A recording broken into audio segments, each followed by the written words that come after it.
अपाङ्गतालाई कति प्रकारमा विभाजन गरिएको छ भन्दाखेरि अपाङ्गतालाई 10 प्रकारमा विभाजन गरिएको छ नेपाल सरकारको अनुसार। यसलाई 4 प्रकारमा पनि विभाजन गरिन्छ कहिलेकाहीँ हेरेर। जस्तै 1 नम्बरमा शारीरिक अपाङ्गता यसको प्रकारमा, दृष्टि सम्बन्धी अपाङ्गता, श्रवण सम्बन्धी अपाङ्गता, बौद्धिक अपाङ्गता 4 भयो, अटिजम, भो अपाङ्गता,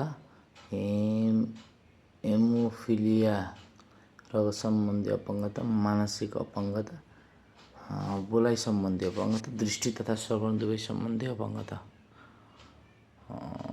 2 नम्बरमा गाउँ फर्क राष्ट्रिय अभियानको मूल उद्देश्य अथवा राम्रो पक्ष के हो भन्दा गाउँ फर्क राष्ट्रिय अभियानले रोजगारी सिर्जना गर्ने स्थानीय स्रोत साधनको नै उपयोग गर्ने र गाउँको आर्थिक तथा सामाजिक विकासलाई पनि गति दिन सकारात्मक प्रभाव पार्ने।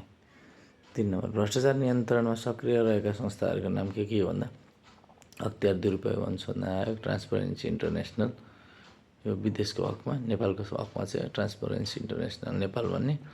अर्को राष्ट्रिय सतर्कता केन्द्र पनि हुन्छ। अर्को सम्पत्ति शुद्धिकरण मनी लन्ड्रिङ भन्ने पनि हुन्छ, इन्भेस्टिगेसन डिपार्टमेन्ट।